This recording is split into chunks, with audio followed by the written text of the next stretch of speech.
You retire from FD, and the first thing you do is build this thing? Of course, why not? I wanted another challenge. Yeah, talk about a challenge. So in terms of builds that I follow, oh my God, when you started releasing content on this, I was just hanging on to your every word because this really is something different. Yeah. And it's funny because other people have tried it and they haven't really gone to this level of detail in terms of making this work. But it works, and I can tell you guys that it works. It drifts so well, it has so much forward bite, and also it has so much traction, like it lifts a front tire. Yeah. If you're really on it. Yeah, it does pretty good. But so does it surprise you?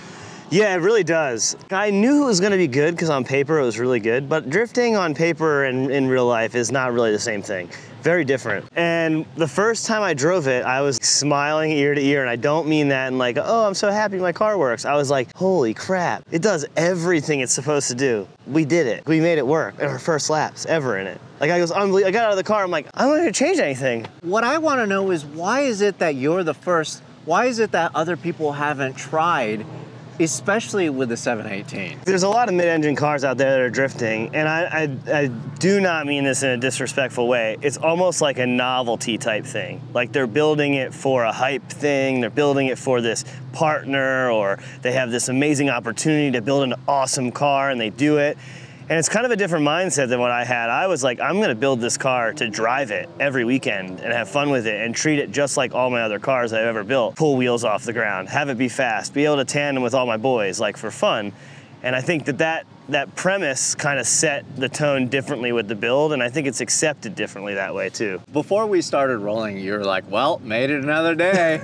Yeah. You weren't expecting it to make it or something, or like Yeah. you said, the Porsche engineers, without a doubt, 100%, never imagined anybody would do this to their car. No, I don't think so. I think they do it a lot, but like power sliding and some other things is a lot different than like what we're doing with it. But yes, I did say it made it another day because we're doing so many things that I understand what's happening, but I don't know the result of it. You know, when you build a car and it's the same, I don't want to use cookie cutter, but it's like dog box, quick change, whatever engine that's popular, like whatever, you're like, unless something fails, we're having a good day. There's thousands of things that could fail that I don't really foresee because it's all new, right? So making it another day each time means we learned a lot without having to work and bust our ass backwards, you know? So it's always good. All right, so let's just start from the beginning. Why this chassis? Why not 911 or why not something else? Two main reasons.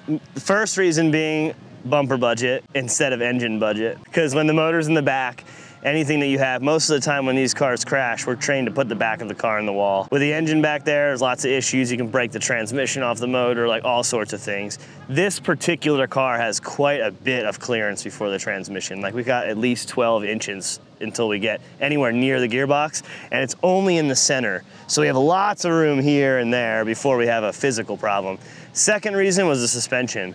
This car has really long trailing arms and much longer control arms. So for drifting, you want a really linear, less like attacking suspension, and this is that. So this can make a lot of grip and be easy to drive as it's going through its suspension motions, where the 911 has shorter arms, shorter traction arm. Everything happens a lot faster. Great for road racing when you're always sitting, finding 90 to 100% of grip. But when you're already over that, you want something that pushes into the pavement quickly, makes adaptions quickly without moving toe and camber a lot. So what you're saying is you potentially could get a 911 to drift like this? Oh, for sure. But it would just be so much more expensive.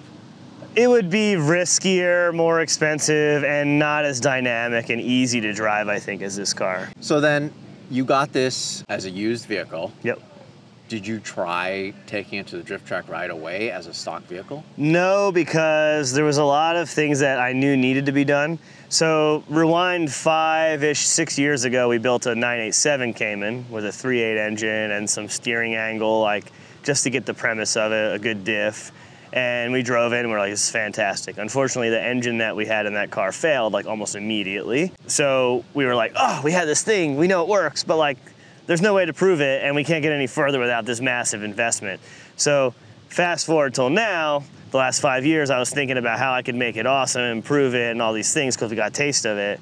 And I put all those into this car while keeping it simple enough that like there's progression throughout this. That is crazy. Okay, I'm speechless. All right, so let's just start from the front to the back. What's interesting to me is that you don't need to do a rear radiator setup because like it's the opposite already. Yeah, it's opposite already. So the thing about, like you said, cookie cutter or the recipe for a good drift car is doing a rear radiator setup because it's front engine. But since this is mid-engine, the radiators were already. Yeah, they were already in the front. Well, they were in a really bad spot though, because they were right here, and that's right where you get a nose into everybody. So we moved the radiator to the middle. This is a new thing for this weekend that we basically mounted like a simple Chevy style radiator and then my big brushless fans. It's been great. The temps have been 210 or less all the time. Never gotten over that. And this is the only modification to the cooling system itself for the whole car. So you just cut the stock hood and bent it so down. Originally we had just lifted the back of the hood in hopes to get enough flow, because usually a car has to fight the engine and everything with the fan. This is by itself. I didn't want to cut the hood. I wanted it to look factory. It didn't work. It got hot very, very quickly. So this is a couple weeks ago. Do it, get it done. If it works, now we know, and we can move forward from there. It's like your version of what the GT3 RS is. It's a bootleg version. But it will. Like, I'm gonna get a 3D printed vent that only allows air to exit. It'll look good, but this is great, like, because that's the thing. It's like, yo, we gotta test this somehow. Yeah. Like, and if it doesn't work, I don't want to do too much. So this is a spare hood too. Is this still open? Yeah. You know, it's amazing to me how much still is left that's Porsche. Oh, a lot of stuff. A lot of stuff. So even stock batteries still? Yep. Yeah. Like, is there a reason? Oh, well, you need more weight up front anyways, right? Kind of. I'm going to a light battery after this, but the thing is, when you're R&Ding a car and figuring it out, you have the key on without the car running a lot. So like, I always keep big batteries in cars until we're like, it's good, it runs great, we have no problems, now put a light battery in it. So, because it just lasts longer that way. And you don't have to worry about killing expensive LiPo batteries. So yeah, we do run a stock battery, stock brakes, stock brake calipers in the front. We've intercepted the signal to the rear, and we've basically been able to turn off all of the Porsche stability management and anything that could interfere with any of the actual driving. Is that something that people, like if they were to turn this into a race car, they'd have to do that kind of stuff anyways, or? It's very invasive in ways that you don't see or understand. You can, unless you basically turn every single piece off, there's always a little bit of control. Even when you're full lock sideways, like before we were able to flash all of that out, it would basically pull back boost to target and some other things, keep you in control towards the edge. Because we still use the steering angle sensors and all that from the factory, and we have data on it, like, which is cool. But yeah, so it is, there's definitely some things we had to do computer-wise that we would never have to do. Wait, but steering angle sensors, but it's so much more angle though. Yeah. It's just a steering position sensor instead of how much actual angle you're getting. So then how were you able to get more angle? Like, was that something that was already kind of built in, having that big of a wheel well, or what? Yeah, so the fender is untouched outside of it being rolled. It has way too much camber in the front right now just to get it to fit, because I didn't want to wide body the car. I didn't want to make the car any wider because we already had worked so hard to stretch the wheelbase. So this is about 3.5 inches longer wheelbase than a factory car. And then that's stretching in the front and the back? And the rear, yeah. Oh, yeah. And that's for more stability? Yeah, to get the wheelbase a little bit longer and help move the weight to where it needed to be, we moved the rear back about 1.25 inches and the front forward about 2.5 inches. It doesn't look that bad. No. I can't really notice it. You can see it if you get back and look at the wheel well. Like, there's a much bigger gap here than there is here. Yeah, I mean, yeah, it's normally forward a little bit. It's not so obvious. No.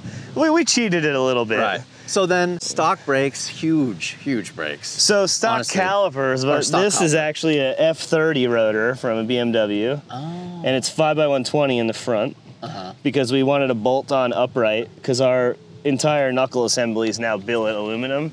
And it's all fixtured so we can basically bolt and move around all the suspension geometry that we want, because obviously we didn't know what we wanted in the beginning. And is that all custom? Or? All custom, yep.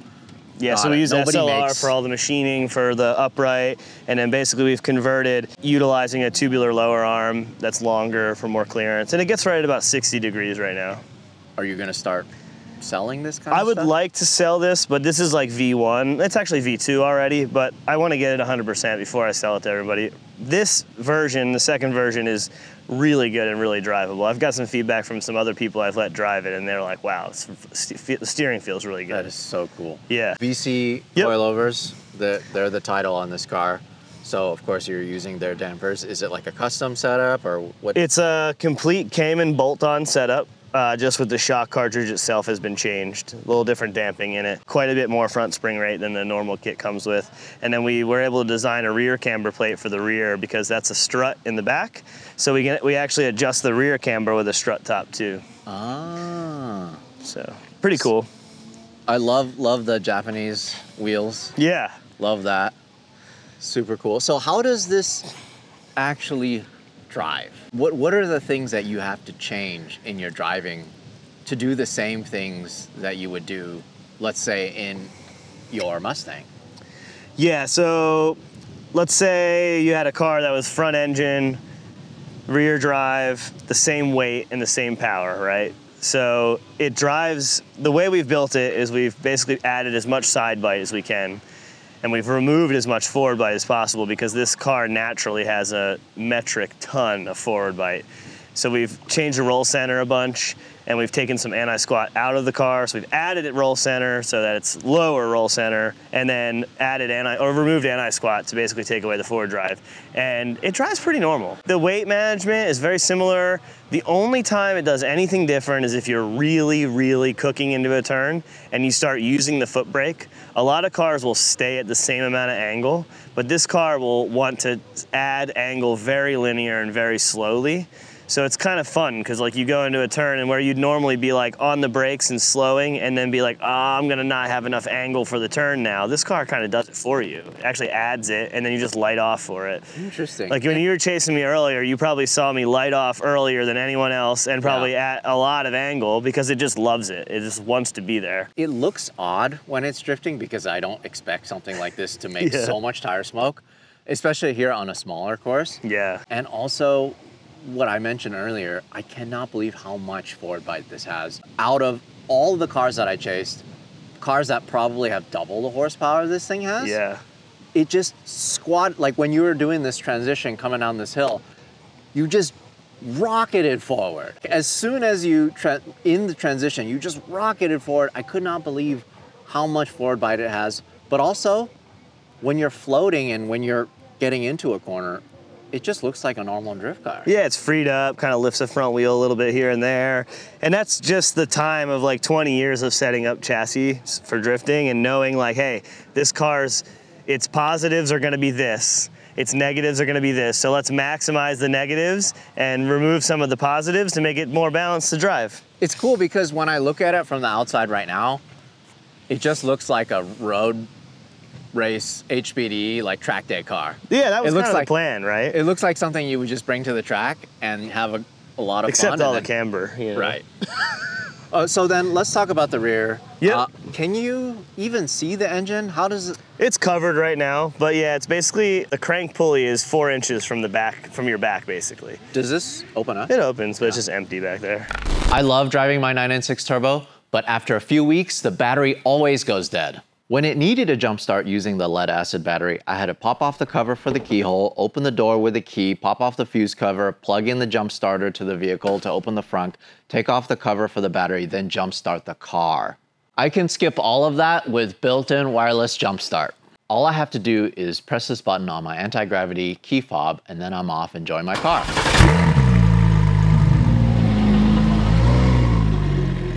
The inside is mostly gutted. Yep. But you had to leave pretty much everything.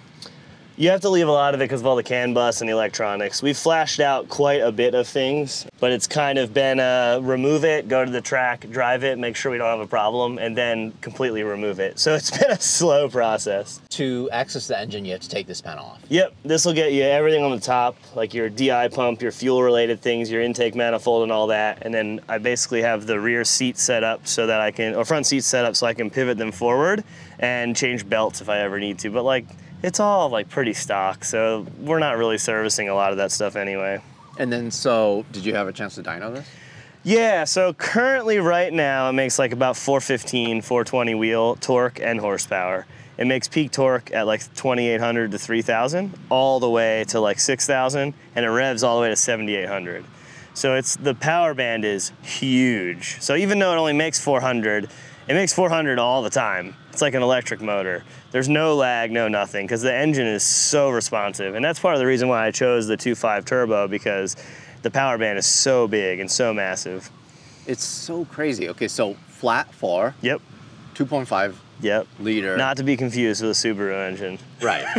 But it sounds so It's weird. different. It's very weird. From anything that I've ever heard drifting.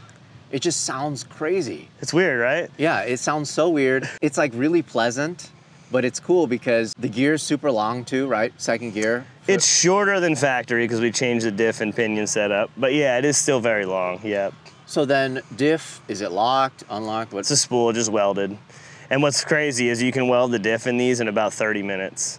You pull one axle shaft out, take the bolts out, take it out, weld it, toss it back in. We just did one in a Boxster, we timed it, it was like 32 minutes, completely done. That's awesome. Don't even have to change the gear oil. Nothing comes out. So internally, all stock. Yeah, so it's got a bigger Ragdoll Motorsports turbo and inlet, and it's got a Taycan 3.5-inch exhaust and an ECU tuning. It sounds so good. Yeah, so, it's a straight 3.5 tie for sure. It sounds you can get a peek so of it good. through the wheel well here. It's all nice and purpled up and stuff. Oh. And then down over here. So, yeah. What's this setup? Yeah, so it's all stock in the rear, stock brakes, stock everything, with an inline with a residual pressure valve and a bias controller. We mounted that all behind the driver's seat, so it's nice and clean inside. We've got an ASD handbrake, and it's in the center, like through the factory area, so it looks stock. I wanted to keep the interior as simple as possible for that like club sport drift car feel. I felt like it's really important to communicate to the Porsche community in a way where they understand it, but then they're like, ooh, I like drifting, this is cool. You know, so like, how do we get more people into drifting? The answer is rich Porsche owners. Let's take a look at the inside Yeah. then, if you can open that door. I love this so much, the fact that you still have working power windows. On these doors. I've got carbon doors for it too. I love this though. This is so cool. You just see the glass and it's enough clearance for the cage. Huh? Yep. This is so cool. I love also the fact that you left pretty much most of the dash. As and a much lot as we of the could. Interior. Yeah, we still got our The cup holders. And there's a dash bar back there behind it. It's a full FD cage with foot intrusion bars and everything. So then there's enough room for that? Yeah, we were able to make it work. And we still have this guy too, so you can go in and out, up, down for when my wife drives it. So there's tons of column movement. So then, does this still have air conditioning? No. We ditched the air conditioning mainly because of the whole radiator setup. It was pretty difficult because it had a condenser on each side of the car and we lost the AC there. In the beginning it had it. What I want to do is I want to get the AC to work for the air to water intercooler so it'll freeze the intercooler all the time. So the intake air temps are super low. So we might do that later and then that'll give us AC back. But for right now it's a race car. You get hot in a race car, it'd be like that sometimes. Right. Yeah, but this would be so cool on Drift Week or something, huh? Oh yeah. Yeah, it's really comfortable, it's compliant, it's good. The only thing that sucks is, like I said, is it has like 8.5 degrees of front camber right now, so. So do you feel any of the heat from back here? Nah, Porsche does a good job at locking that down pretty good. Yeah, you can barely hear the engine when you're driving it. It's just all exhaust note and turbo noise. Oh man, wait till you hear what it sounds like from behind. Like the turbo, you'll see in my sick. video. It sounds so crazy. So then how much of the electronics still work? Like do any of these buttons work? The blower motor still works because we want to be able to use defrost. You've got your dash and stuff. This is all functional still. We've got our Christmas tree in here. Yeah, it's really pissed off. It's really mad. It's really mad. One day I'll have time to go through and code all of those out, but for now, it's fine. But we still got 12 volts here, so we can charge stuff. A couple things I wired in to work, because I think it's important to be able to like charge your phone or your GoPros or like whatever you need. Or if somebody wants to put data box in or something, we have a nice 12 volt source there. That's really the flex that you have stock gauges, stock shift knob, Yep. all of this stuff. The e-brake is so subtle. Yeah. I know, I wanted to get an anodized black because I felt like it would be really cool, but the problem is then when you're driving, you can't ever see it. It's so blind and so out of the way. So we built a bracket, and the unibody in this thing's aluminum, so all the stuff that we attach, we either have to put like large riv nuts in or fixture it of some sort. So this has like an L bracket that bolts through the trans tunnel and everything that holds that. And then it goes back to a adjustable brake pressure back here for bias that we hid behind the seat to kind of keep it nice and clean. So do you feel it in your, like in the pedal when you pull it? I don't, because I run like a residual valve and I take a lot of rear bias out with the bias controller. So we have actually a bias controller, 2 before the handbrake and 1 after the handbrake. So it's pretty, it's aggressively front brake biased. This is just so cool. Does it pretty much weigh same as stock since you've taken out a lot of weight and then you added weight with the cage? It's a lot lighter than stock. It was 2850 with full fuel, full everything, ready to go to the track. This weekend is kind of a fun event and I wanted windows and stuff for leaving it out, so we put those doors on. But I've had some carbon doors made that save us like 35 to 40 pounds per door.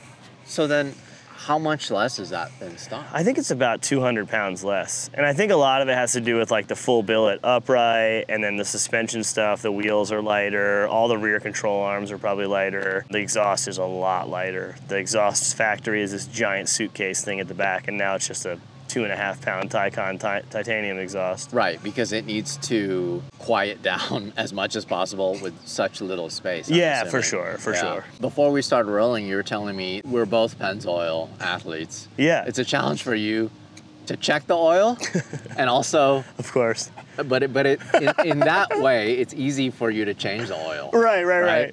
Yeah, thank God I have a Pennzoil deal because I drain the oil every night in this car because there's no dipstick, and I have ruined the electronics so much in this that I can't get it to read it on the dash anymore. So every night, this is so stupid by the way, I know, you don't have to explain to me in the comments how dumb this is. I drain the oil every night into a container to know how much oil is in it. And then I probably should just pour it back in there, but I just put new 1060 Pennzoil in it every time. I mean, you're so hard on this car, though. Yeah, it's fine. I change the filter every weekend, but I change the oil every day. I wouldn't normally do it, but again, if it burns any and we don't know, right, because we have no dipstick, nothing, and I will. I have some time in the next month, I'm gonna build a dipstick for it. And I'm probably gonna sell it because apparently no one can check the oil when they start tracking these because the brake things freak out and then it covers the dash and you can't read it.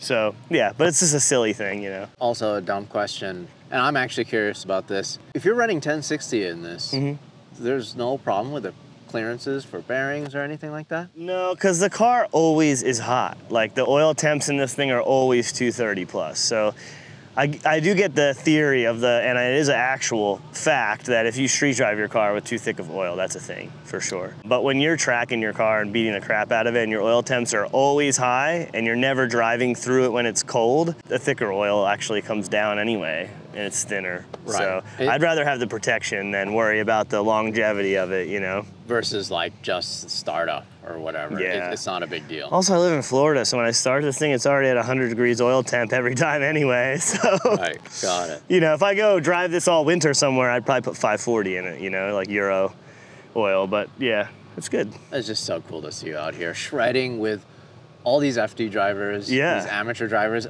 It's just so funny because you're in a line of like 4 or 5 cars. If you're in the middle, it's all traditional V8 drift cars. E36, S chassis, exactly. Like all that stuff. Yeah, and then the weirdo in the Porsche. Porsche, 4-cylinder Porsche. Yeah. It's crazy. You're going back.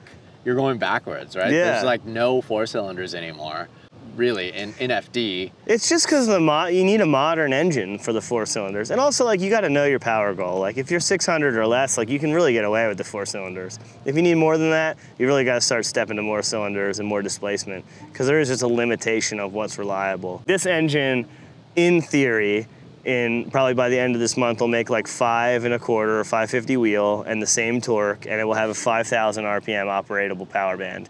And that's all I can ever really ask out of this thing because having a 5,000 RPM usable power band at 525 horsepower is better than 750 for 2,000 RPM. Because you can get away with murder with how big a power band is and drive yourself anywhere and put tons of grip in it because you know it's always gonna light off. Thank you so much. No worries, dude. What a car, man. This is just, love this thing. This thing's so cool.